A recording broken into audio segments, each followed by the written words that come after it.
Hello and welcome to the latest Monday Gaelic Live show. It means one thing and one thing only: a look back at the weekend of club action across Ulster.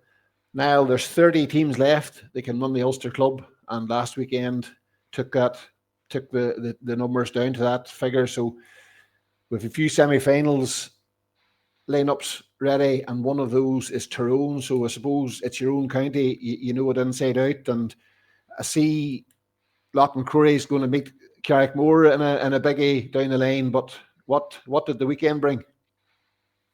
I thought it was a very interesting, an extremely interesting weekend. All the matches had something to recommend them. It all started on Friday night with Thurles beat Roy, and Thurles were, by their own admission, speaking to Peter McGinn, the after game, lucky to come through it. He considered it himself to be a fairly disappointing performance from Thurles. They trailed for most of the game, and young Nathan Farry, who starred for him at CBS and those Hogan Cup winning teams a couple of years ago, came up with what turned out to be a winning goal, and sort of thought that was that. But then from Roy had a great goal chance down the other end in injury time. It was there for Brendan Burns, and the shot ricocheted back off the crossbar, and had been a few inches lower, just given it was late on in injury time, that would have been kind of like out of the championship, which would have been a hell of a shock. So I suppose for the natural thing is we're sort of wondering where's Thurles at the minute. They were very good against Donegal in the first round, and at the end of the day, they're still 2 matches away from winning the main cup. They're missing a few big names against Conroy. Matty Donnelly sat it out after getting a head injury against Dungannon, so he sat it out just for medical advice. So he'll be back the next day. Richie Donnelly his brother Richie wasn't able to see action as he was injured, and Rory Brennan still isn't at 100% fit after. I think it was after he injured himself in the Dublin game. He didn't play against Kerry, you might remember, and so they were missing a few experienced heads, but they're still in it ultimately. Then on Saturday, it was a sort of similar story where the favourites were pushed to kind of their colours, big underdogs. Argyle beat Omagh by 3 points, and again it was late goal that finally settled matters from Shane McDermott, who was part of that under-20 team that won All Ireland. I think he was the youngest member of the under-20 panel, so he's one for the future. Omagh played very well. They played their hearts out. They were feeling maybe about 4 or 5 points at half time, but they played some great stuff in the second half. There's a fair bit of chat about some of the decisions that were made during that game.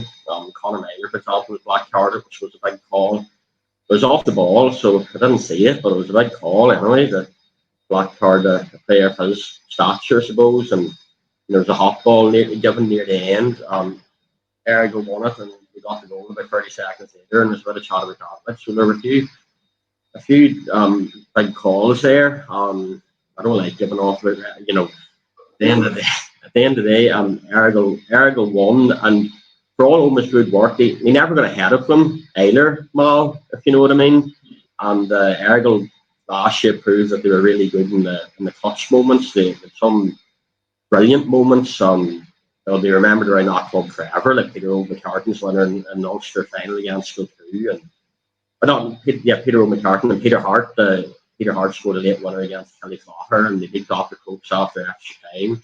So they are really good in the clutch moments, and thought they were quite controlled in the final few minutes as well. So they march on, and they remain favourites for the championship.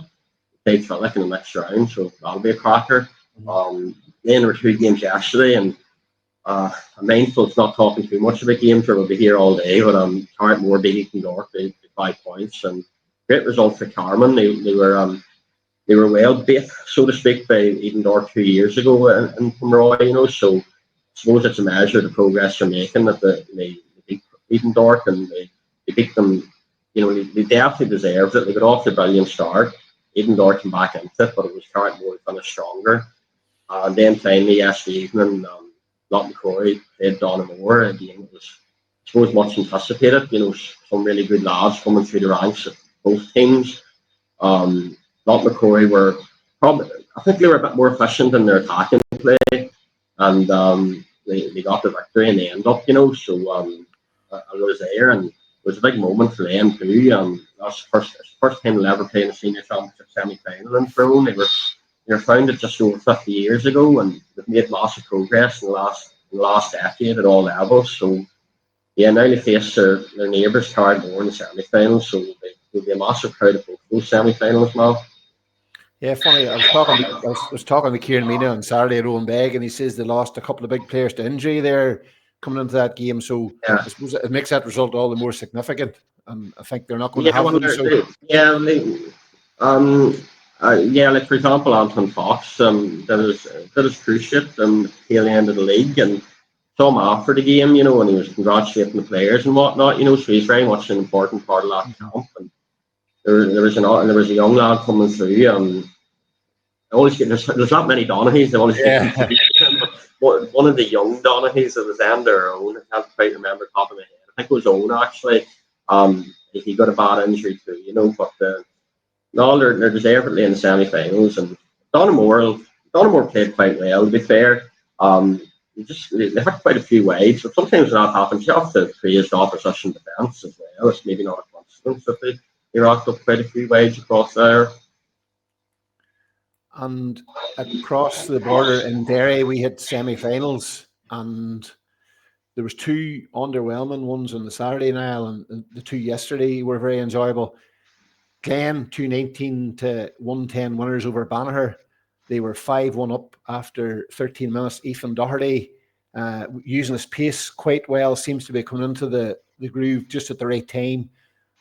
Kieran McFall didn't play for Glen, neither did Michael Warnock. They welcomed back Emmett Bradley, which was a plus. And Ethan Doherty got a goal then, and that put them in a decent spot. Peter Hagan with a 2-pointer for Banagher. Tiernan Moore, the championship's joint top scorer, he got a goal. Half-time score, Glen 1-9 to 1-4. And then Conleth McGuckin made a goal for Ewan Mahon to sort of put the tin hat on it. But they're in the semi-finals now without making too much of a fuss. Magherafelt 221, Balahi 112. Very convincing for Magherafelt. Probably a game that's summed up by two things. Goalkeeper Shane McGuckin's variation on his kick-out and the range of movement from Magherafelt. And they basically owned the ball. And with that came the control. Conal Higgins got a goal in 15 minutes. His brother Dan was quite good at midfield as well. That was 1-5 to a point. At half-time, they were 6 clear now. Shane Heavern, I think he finished with 1-4. He got a penalty, and then there's a consolation penalty right at the end from Damon Gallagher, but the scoreline says it all, and Magherafelt now play Glen in that semi-final. Incidentally, it's the third year in a row in Derry we've had the same 4 teams in the semi-final, which I suppose says it all about, just that top 4 thing that we have going where there's nobody really pushing in. Sunday was definitely a bit more entertaining. Slaughtneil 313 to 115 winners over Lavey. Cahill O'Menon with a goal, his first ever championship goal. It's his first season breaking into the senior team. He had a goal, but then Lavey took control and were back. They were 6 points to 1 goal ahead. Shane McGuigan and Brenton Rogers missed early chances for Slaughtneil, but with Eamon McGill sort of driving the thing for Lavey, they were in a really good position, and they had sort of closed down Slaughtneil's kickouts, and then all of a sudden, one kickout went wrong for Lavey, keeling the ball straight to Finn McEldowney. Shane McGuigan back of the net. Half-time lead was 2-6 to 8 points. In the second half, Eamon McGill went off injured for Lavey, which was a huge loss because he was playing very, very well for them. Rory McGill had a belter of a goal. Probably most people listening will have saw it on TG Cahir, obviously. So a belter of a goal to level the game. In the next attack, Slaughtneil got a goal. Shea Casty, he took too many steps. It should have been ruled out. They got away with it, and that put them on their way to victory. And an aside to this game, you probably remember Conor Gleeson with the kick out, where you tap it off the tee and you go soccer style with it. I'd say Keelan Boyle did that 5-6 times in the second half, and he did it really, really well. But in the final analysis of it all, it was the goals at the right time. And again, Slaughtneil, a wee bit like Glen, they haven't really hit the ground running totally, but they're in the last 4. They will play Newbridge-Nile, the champions, who were 18 points to 112 winners over Steelstown. A Dermot Baker goal put Steelstown 1-5 to 7 points up at half time. It was level a few times during that first half, Niall. And early in the second half, Murray Dunn, the Steelstown keeper, made what can only say is an unbelievable save from Callum McGrogan, point blank range. You sort of felt then was the game turning for Steelstown. Shane O'Connor was immense for them at midfield. Cahir McMonigal scored 8 points in all. And I think it was level 4 times in the final quarter. Newbridge haven't been beaten already in the championship, so they knew what that felt like. But Paddy McGrogan, Conor McGrogan, Mark McGrogan, you see the pattern. They won a few vital turnovers whenever Newbridge needed the ball. And with Eamon Young hitting 5 points and all, he sort of hit those late scores to pull them away. But an excellent championship game where Newbridge are tested. They're in the semi-final. Steelstown they've been involved in 2 or 3 real belters of championship games now. And unfortunately for them, they've nothing to show for it. And they'll be hoping to try and build going into next season. But the more things change, the more they stay the same 4 teams. And in Cavan now, I think we have a new finalist. As far as I know, I was looking something quickly last night. So what's the story there? Yeah, different. It'll be a different final pair than last year. Garner will play Kings Court. Garner worked on. Garner had a great run there a couple of years back. They missed out in the final last year, but they're well and truly back. Under Vinnie Corey. Deservedly beat the defending champions, Crushallock, 2-16 to 11. Crushallock had a great start to the game and led 2-2 to 1 point. And they were dealt a blow and Darren McVeety had to go off fairly early on. Gowna just trailed. Gowna worked their way back into it and just trailed by a point at the break. And then you could say they probably dominated the second half, really. I mean, Crushallock went 25 minutes try to score, while at the same time Gowna had 9 unanswered points. So, when the game was there to be won in the second half, Gowna sort of grabbed the ball by the horns. Deservedly booked the place in the final, and they'll probably be favourites just given they have that prior experience of winning a couple of county finals. Kingscourt got a 1 point win over Rammer. Rammer had been the great one last year too, back-to-back league champions, and were in last year's final. But it's Kingscourt that prevailed there. Good game, but I suppose the game was settled in the final 3 minutes. There was 2 quick fire scores. Joe Dillon pushing over the equaliser before Padraig Faulkner, and we know all about him from Cavan. And he hit the winning point shortly after that, and after Kingscourt won the kick basically from that Dillon point. So Kingscourt have done very well in the championship, and I suppose the form lines were there from early on. Kingscourt have just been very, very steady throughout. So they're in the final now, the fortnight's time. Yeah, I was chatting to Pat Faulkner earlier in the year, and he was chatting about looking forward to getting back to a final, and here they are. In Donegal, we have Gidor and Naomh Connell. It's a repeat of the 2019 and 2023 finals, both won by the men from Glenties. Gidor won 16 to 13 points, winners over St Michael's.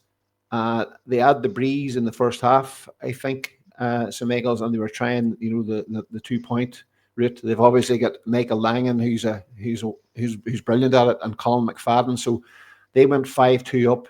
Daniel McLaughlin made it 8-3, and then between Finn Coyle and Owen de Burka, Gidor got themselves back into the game before the goal that levelled it. Owen McNeilis, Dara Whale involved, and Donald McGill-Regia, he finished the ball to the net, and that levelled the game at half time. I think it was 8 points to 1-5, I think, something like that, Niall. And in the second half, Gidor sort of pushed on, but they had a ball cleared off the line. They needed a 2-pointer from Micheál Rorty. That made it 110 to 11. So it was fairly tight for quite a long time. 11 to 12 points with 5 minutes to go. So it was by no means an easy game for Gidor. They had Niall Friel back, which is a boost for them. Also, Neil McGee come off the bench. We all know about him. He's been a Donegal selector. So they're into the final. They can go level with St Eunan's on 16 titles if they manage to get the job done. They're unbeaten. And Ronan McNeilis, I was interviewing him a few weeks ago, they put a lot of emphasis on getting to the top 4 and getting the 2-week cycle that you need for a break. So for St Michael's, I think they've lost 5 or 6 semi-finals since they last were in the final in 2011, and they lost last year in the semi-final. So a disappointing end to their season because they had a lot of very, very good results. But Gweedore are ticking along nicely, and they will play Naomh Conaill, who had to go all the way against Four Masters, won 19 to 18 points after extra time. And Shea Malone, a new kid on the block for them, he scored 7 or 8 points. Kevin McGettigan with the key goal for Four Masters, Senan Carr, Turlough Carr, Kevin Muldoon, all the names that we spotted coming from their underage rank. So there was never more than a kick of a ball between the teams. Naomh Conaill 7-6 up at half time, and coming in towards the end of normal time, Malone he went for a goal, it was blocked, he got a point out of it, they were 1 up, but Kevin Muldoon had absolutely no room at the other end when he got his final chance, but he took it sort of between a ruck of players. So that was extra time, and Four Masters missed a few chances, Niall, to sort of cement it, but they did go 3 up, a fine score over the shoulder by Senan Carr. And then came the key goal, Kevin McGettigan, who scored that key important goal that beat Gowna and Ulster. A long Stephen McGrath kick out over the top. It was flicked on, I think, by Ethan O'Donnell, and Kevin McGettigan to the back of the net. So from the goal, Naomh Conaill scored. They outscored Four Masters 5 points to 1 in those crucial stages. So Four Masters will have regrets. I think they had something like 15 wides. I heard Brenton Kilcoyne, the analyst on Highland, talking about it this morning there. So from Naomh Conaill's point of view, they're out 5 weeks in a row. Martin Regan chatted about just the long break. So the real condensed season. So now they have 2 weeks to prepare, and they were nearly gone against Tyrone, and they're not, and they're very much in the mix. And so I think that final is in a couple of weeks' time. So Gweedore will be looking to reverse that, run a 2 final defeats. So Donegal's down to 2, and in Fermanagh, Enniskillen avoided the drop, I believe. So, but what's the story at the front end of the championship, at the business end? Yeah, and there were two quarter-finals down for decision. So the way the group stages are in Fermanagh, the top team from both groups automatically progress to semis, and then second and third sort of cross over and play each other. Timor just edged Ballinalack there by 114 to 113. Great game, and I suppose Old McManus was here with the hour. Converted a late free and then drilled over a 45 deep and out of time to seal a win for Timor. They've had a very good season, so I suppose it's carried their league form into the championship. And then other quarter-final, Aaron Gale seemed to be coming to the boil. They had a great win over Leicester Steve, 121 to 210. They controlled matters for quite a long period, so they were full value. And Ryan Lyons exerted quite a big influence. And we know Ryan can play for Fermanagh, and he landed 3 second half points as Aaron Gales, I suppose, cruised over the finish line to book a spot in the semi-finals. And in Antrim, we had Dunloy booking another final spot. They were 18 points to 110 winners over Portland on Friday night. They controlled the last quarter. Keelan Malloy and Sean Elliott 7 points apiece.